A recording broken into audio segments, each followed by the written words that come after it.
Olá pessoal, hoje eu quero falar aqui sobre um assunto que quando as pessoas procuram fazer uma rescisão de um contrato, principalmente de um lote, de um terreno, é um tema que gera algumas dúvidas, né?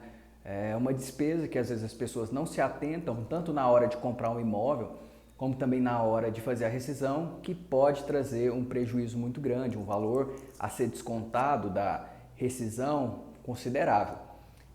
A gente está falando aqui da taxa de fruição ou então taxa de ocupação.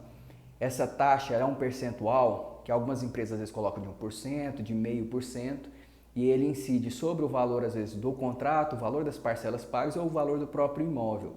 E ele é contado desde quando a pessoa está na posse daquele bem até o dia que ela fizer a devolução das chaves. Então, se ela continua naquele imóvel por um longo período, morando ali, por exemplo, se for um apartamento, uma casa, ou então ela constrói ali uma residência naquele terreno, o valor dessa taxa de fruição, em decurso desse tempo e pelo percentual que é incluído, ele pode gerar às vezes um valor muito maior do que a própria multa rescisória.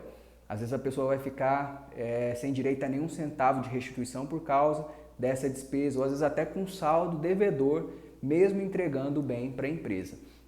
Então vamos lá. No caso específico aqui que eu quero tratar nesse vídeo é sobre a taxa de fruição em lote ou terreno sem construção de edificação. Será que é possível, será que é correta a cobrança dessa taxa? Olha só, não é correta, não pode cobrar taxa de fruição se não houver nada construído ali naquele lote ou terreno. O imóvel vazio, ele não gera um proveito financeiro para a pessoa que adquiriu. E é com base nesse proveito financeiro, econômico obtido através da posse que há a incidência ou não da taxa de fruição. Então, se você comprou ali um terreno e não utilizou ele para absolutamente nada, às vezes até não é possível fazer alguma construção porque o loteamento está sendo construído, a parte da infraestrutura ainda, ou mesmo que tudo isso já tenha sido entregue, mas você não fez nenhuma construção, não alugou aquele terreno para um estacionamento, por exemplo, nada foi feito ali, essa cobrança de taxa de fruição não é legal, não é correta.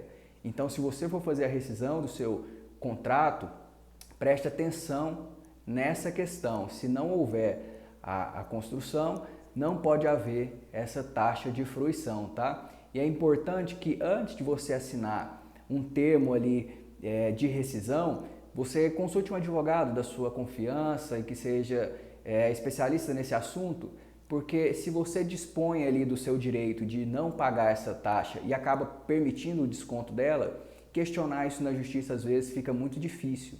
Então, por isso que antes de assinar, antes de você dispor desse seu direito, você procure um advogado para que analise esses documentos e te dê as informações corretas sobre quais são os seus direitos e você evite ter um prejuízo maior ainda, como no caso de uma rescisão, tá bom? Esse é o vídeo de hoje, até mais.